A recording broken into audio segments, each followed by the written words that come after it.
Hi everyone, I'm Jim Gray, the CEO of iRecover Treatment Centers and Behavioral Health Clinics. Welcome to a STEP series. I'm going to be breaking down the steps of Alcoholics Anonymous, talk about the iRecover program and how we do it, and tell you some of my own personal stories and suggestions. And when you're sitting in treatment and you're getting clean and sober and watching these videos, and you're starting to perhaps struggle with the action of a program, remember where you come from. Remember, you wanted to change your life. And of course, remember who phoned who.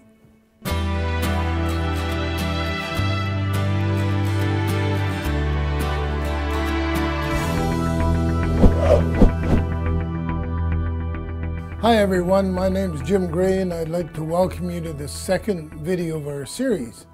This video is about alcoholism and about how alcoholics and addicts are viewed by people, and what's people's attitudes towards them.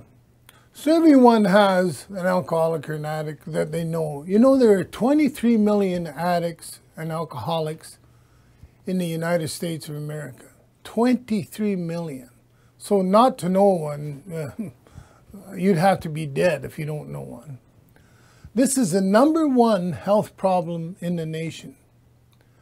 Not only through accidents and what happens when people drink and drive, but also about what it does to the alcoholic addicts themselves.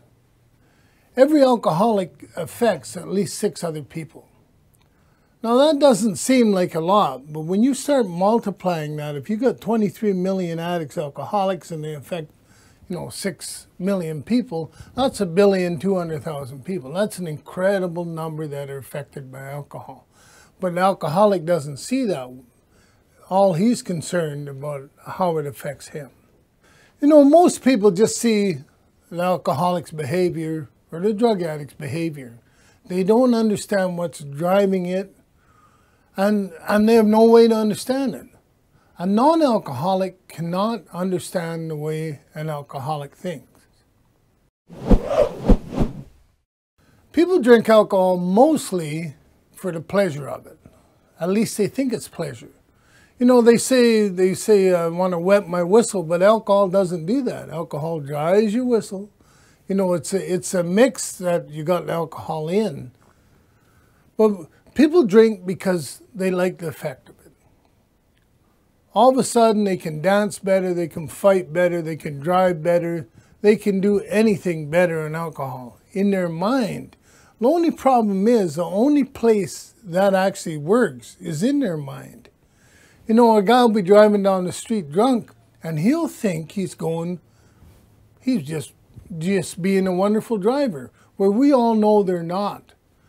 But the alcoholic mind is the problem, not necessarily the alcohol itself. Part of the reason why we drink is because when we're kids, we're told we can't drink. Well, the minute you're being told you can't drink, you're going to drink. So it's an attitude we got from our parents. It's not necessarily that they were wrong, it's just that we believed that it was the adult thing to do was to drink. So when we went to school dance, we'd sneak out and drink. We would, meaning me. Most of the kids wouldn't do that. And the kids that did go out, the ones that got drunk, like myself, would get into all kinds of trouble. Some kids could go and drink and not get into trouble. But the alcoholism is a crazy thing, what it does to the alcoholic himself. Lots of people can drink with immunity, but not an alcoholic. And if you're here, chances are that's what your issues are. We drank to escape, and we drank to, we're feeling sorry for ourselves, and we're physically hurt or mentally some girl turned us down, so we'd have a drink. But then we'd also drink if a girl would go out with us. So, it's just our thinking is wrong. We get this utopia, this sense of temporary well-being. We think we're wonderful. But the truth is we can never hang on to that. And we always have to remember one thing about drinking. Because I don't believe drinking is your problem any more than it was mine. Because when I picked up the first drink, I was sober. Well, I'm not a chemist, you know, but I'll tell you some of the stuff about alcohol, a little bit I know is alcohol is a solvent, it's an anesthetic, it's an antiseptic, it's a sedative, it slows down the heart, it slows down the breathing. Alcohol is like ether in a lot of respects. And you know, when you go and get an operation, the doctor puts you out with ether. But what he's doing is he's stopping your brain function. And your heart slows down, your breathing slows down. So he gets you as close to death as he can without killing you in order for him to operate on you. While alcohol is doing the same thing to you. The problem is that you don't have a doctor there to revive you every time.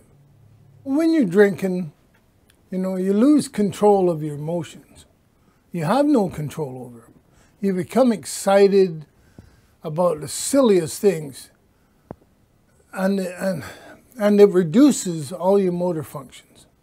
Like all of a sudden, you want to be Jack Dempsey, who none of you guys know who the hell he was, but nevertheless, he was a boxer at one time. But you all think that you're so perfect, and we all do that. And that's a function of alcohol, to make us feel good. You know, we get a room full of people, put in some whiskey, and everybody's having a good time.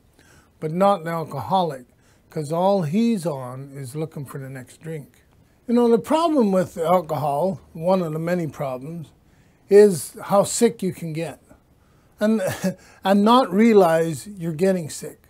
I know people have had their liver stick out, you know, 4 or 5 inches from their body and they still won't quit drinking. It's incredible what your mind will tell you when it's soaked in alcohol. It'll say, well, one more drink will fix it. But what you don't realize is that one more drink was the problem. And if you could ever, the only way to get this, as far as I'm concerned, is you have to be clean and sober to understand what the hell is happening. Because if you're in a state of alcoholic, like if you're drinking and trying to get sober, it just doesn't work. And that's a problem of trying to do this at home by yourself. Because you walk by the bar every day, chances are you're going to go drinking. That's the benefit of residential treatment, which is where all you folks are today. You know, if you drink enough, your heart slows down, your breathing slows down. I'm from northern Canada, and lots of people there, including myself one time, I remember walking home one night and you get tired and you're short of breath and it's 30 below and you're a bit cold. So you climb into a snowbank. And I've done that. And so many people climb into that snowbank to get comfortable and they freeze to death. And that's the kind of things that happen to alcoholics. It doesn't have to be a violent act that kills you. It can be anything because your mind isn't functioning right. What makes sense to you doesn't make sense to the rest of the world. So the alcoholic has this idea in his mind that it doesn't affect anybody else. But I'm here to tell you that your drinking and drugging does affect so many people. You know, every time I got drunk or got into trouble, somebody paid the price. And usually it wasn't me. It was the police or my wife or my children or, you know, my mother or somebody always paid the price of my drinking. And as an alcoholic, I never realized when I was actively drinking how many people were being affected by my drinking and the stuff I did. You know, when I think back, and I'm sure you guys will be able to think back to many things that you did that now all of a sudden, when you're trying to sober up, you got all this stuff to look after, you know. Alcohol made me do stuff that I would never do. And I'm sure it's made you do stuff that you would never do. You know, a person drinking causes serious life problems. The reason I'm standing here talking to you right now is a person was drinking, a 17-year-old, and he ran into my 17-year-old son who wasn't drinking. He was in a different car. But you know, when that alcoholic never got charged to nothing. Not that getting him charged would there's no value to that as far as I'm concerned. But we cannot understand why people get pissed off at us when we're drinking, because the next day we're happy.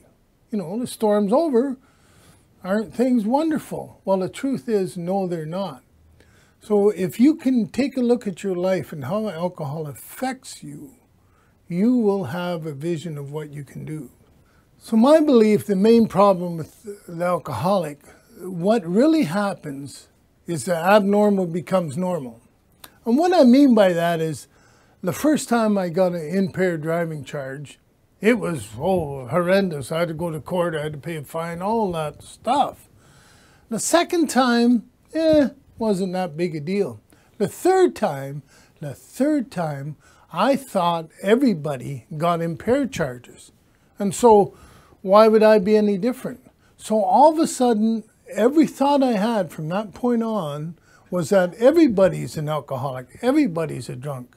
Where the truth is, you know, there's millions and millions of people who never had alcohol, never tried alcohol, nor will they ever. You know, but where I was thinking from that abnormal become normal. And so as soon as that happened in my life, there was no going back. I grew some kind of tolerance for alcohol. And, you know, in the end, if the abnormal becomes normal in your life, and I got a feeling it has, then you only end up with three choices. You either get locked up, sober up, or covered up. And that's the disease of alcoholism. The disease of the mind of an alcoholic, it's funny. The alcoholic can solve the world problems. You know, he'll sit around with his buddies in the bar and he'll build a house. Unfortunately, he'll never go outside and build it. And that's the kind of stuff we do. It just doesn't make any sense when you sober up and you look at that stuff. You know, and then we get into blackouts. We're sneaking alcohol. We're hiding alcohol. I remember I had to hide alcohol all over the damn place on the theory that if my wife didn't find it, I could drink it. No, I was so happy one time in this little town I grew up in. They opened a cold beer store so you could drive up and get cold beer. And the reason I was so happy is because every day I was going to the liquor store, the provincial liquor store, and buying beer. But now I had a second place to go, and people wouldn't know how much I was drinking. You know, and that's the truth of it. I was just out of control. And I would make excuses for drinking all the time, whatever. It didn't make any difference if a dog died or the dog lived. I was still going to drink over it. So I'd get to the point that I needed an eye-opener in the morning, a drink, just to get ready to have a drink. You know, I'd be drinking alone, and the reason I drink alone is because nobody wants to drink with me. You add alcohol, I turn into an instant asshole. And that's just the reality of this. And when we do it, we all think that it's the other person's fault. You know, any friends I had, I lost through my drinking. I lost jobs. And in the end, I lost my family and children. You know, and I can't blame them. In early sobriety, I remember when I first come into where you guys are now, I was thinking, what a bitch. Why would she leave such a perfect man like me? And once I started getting sober, I realized that maybe I wasn't that perfect. So, you know, alcoholism is really a family disease in many ways. My grandmother was a bootlegger. My father was an alcoholic and a bootlegger. My wife wasn't a drinker. However, if you live long enough with an alcoholic, you're going to have all the same traits he has. You know, it's an alcoholic dance we do. I'll come home drunk, you'll do this to get me, so I'll do that. And it's this dance, it's this dance. And the trouble with it is that when you take one of the players out of the dance, is that you can't dance alone. So when you guys get clean and sober here, when you go home, we're going to be talking to your family, because we want your family to understand that the man coming home isn't the man who's here today. So there's lots of work to do here. You got lots of time to do it. And like I said in the last video, even if you're not here for the right reasons, you're here, so make the most of it. I know that you guys can do this. I've done it. I've got, you know, I don't know what year we're watching this in, but so far I've got 25 years of sobriety. And I did the steps exactly how you guys are doing them now. So just hang in there, and the next video will be played in the next day or so, and away we go.